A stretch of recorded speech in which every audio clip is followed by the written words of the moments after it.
everyone. Welcome back to Manage the Wild. I'm your host, Nick Madsen. Turkey saga continues. I go back up. I this time got the biologist talked into coming with me.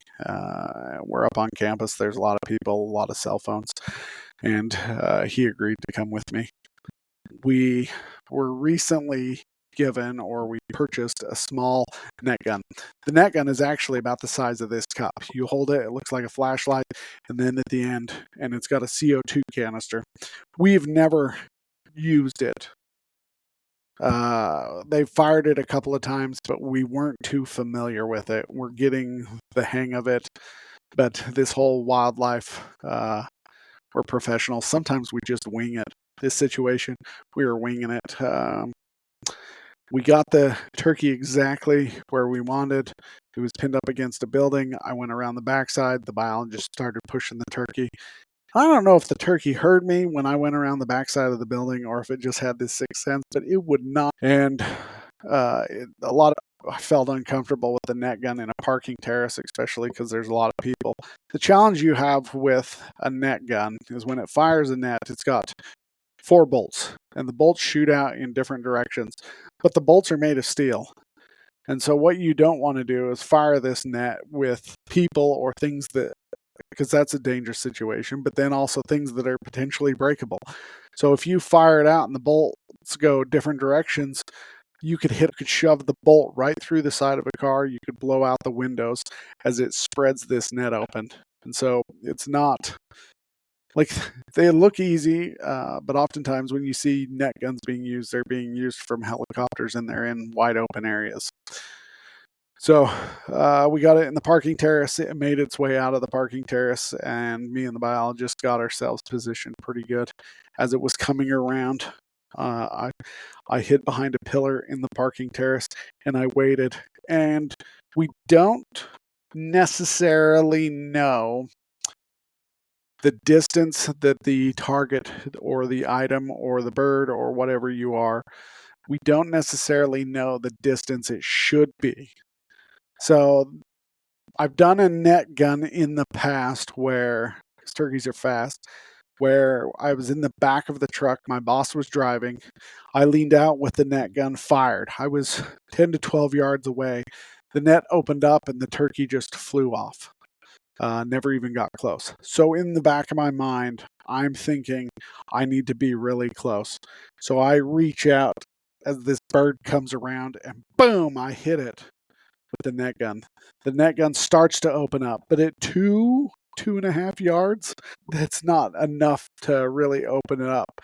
So the net basically wraps around the turkey, wraps around the bush, and a little bit gets on its head and legs. I hop over the parking terrace wall, the biologist comes around, and by the time we converge on this bird, the turkey has flown away. All these people are laughing. It was a glorious sight for them to behold. I think they absolutely loved it. I had to call my boss again and say, I think I've just been filmed. Be prepared. I look like an idiot, and that's okay. But that's oftentimes when you're learning something new, especially new equipment, using it on different animals that you've never used it on before, there comes this part of you that just has to accept that not everything's going to go well and that failure is most definitely going to happen at some point. I was okay with it. I actually really like this net gun. So unique, so small and easy to carry, not bulky. The applications I can see us using this net gun for are turkeys like this. I think you've got to be at least 5 yards. The net gun comes out so fast and the net is so light that 5, 6, 7 yards, it's still coming out super fast, and the turkeys aren't going to be able to react that quick. You can use it on turkeys.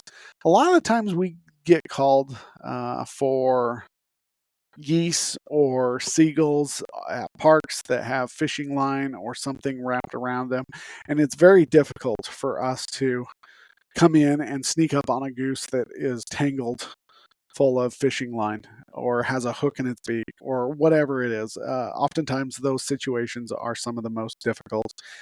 And then we get calls about Like a flock of geese is taken off across a highway as a semi came around and a bunch of geese were hit and you got broken wings. We've had that on sandhill cranes. I've had it on geese, swans, ducks, white ibis. So I think that this net gun will be super awesome. The other thing they did say about this net gun, which I am really curious, is you can use it on deer. Now the net is very fine, and so I don't know how that's going to work. Is the net going to be heavy enough to wrap around its legs? We know it's long enough, but is it going to be heavy enough to, or is the deer just going to take off and run and rip right through it as it goes? Hard to say. Kind of want to be the first one to test it out, but then I also don't want the newspaper backlash. Mule deer with net running loose. Saga continues. It did beat. All right, you guys have a great day. Stay wild.